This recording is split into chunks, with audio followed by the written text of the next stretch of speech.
know, I feel like I'm down too low if I sit down, so I'm going to sit up here. Always wanted to do it her way.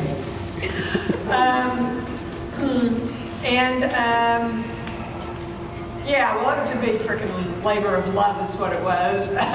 We had no money. We were all staying in the same trailer, which was really not very much fun when the bathroom backed up. And we were shooting in the Mojave Desert all nights. And it's a SAG rule that if they take you a certain distance, they have to pay for your vehicle or your gas, or they have to get you there. So they literally picked a place which was 2 miles within where they had. So, you know, we were driving hours and paying our own gas, but you know, it was your first film, so everybody was like, whoa, we're making a movie, right? The guy that was my husband in The Hills Have Eyes, horrible breath. Really bad breath. There's nothing worse than having to do a love scene with a partner who has really bad breath. I mean, it's just, so I was like bringing presents to the wardrobe and makeup people going, just slip him some mints, just however you can do it, just slip him some mints. So that was nice. That was my first movie. We all did it for scale. And by the time you paid for your gas, that meant you made almost nothing on it. Nobody thought it was going to go anywhere, you know. So now it's a cult classic, as you know. The Howling, it was just, I think I had more fun at shooting The Howling than anything else I've done. Chris and I were engaged at the time, Christopher Stone. And so a lot of people think that I got the part and said, I want you to hire Christopher, which was not at all the case. I got the part. I went into audition and I got the part. And Dan Blatt calls me a couple of weeks later and said, well, we've got it all cast and we're really happy, but we can't find a guy to play your husband.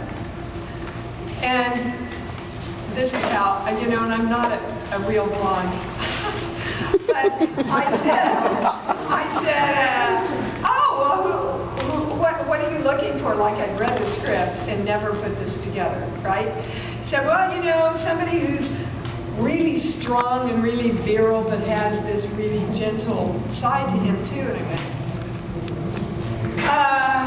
but very quickly my mind went, Dee, don't say you're engaged because they'll never hire him if they know you're engaged, right? So I said, you know, I worked with this actor, gosh, what's his name? Stone or Christopher was his first name. I think he's a pretty big actor. So they hunted him down and they found him and they had him come in and he got the part, right? So the next day, Joe Dante, our producer, calls and I pick up and he goes, Dee? And I go, hi, Dan. And he says, I'm sorry, I must have dialed the wrong number. I was trying to get that Christopher Stone. We hired him. And I went, no, you got the right number. And there was this long pause. And then I hear, oh, shit. So I said, look, you'll only have to get one trailer instead. So we promised that we wouldn't gang up on him, and we didn't. And it was just, again, it was a huge labor of love because we had $1 million to do The Howling, as opposed to Werewolf in London, who had 12. And so Rob Bottin was there day, night, yeah, indeed. Every single solitary scene. No, you've got, the light is hitting it wrong and it's not going to photograph as well. And he would be spraying the, you know, the werewolves. And and no, before anybody asks, I was not on the set of the big love scene. I don't know why you all want to. Joe Dante actually came up to me and said, you know, the crew wants to know if you're going to be on the set. And I said, no, I'm going to go in town and drink. And he went, oh, thank God, because, you know, you get to be a real family on shows. And so we were like the golden couple, and everybody loved us. And Chris and I would go out and buy honey-baked hams and bring to the set because they didn't have enough money to feed the crew in between meals. I mean, it was that kind of shoot, right? So they were all very sensitive about that big love scene.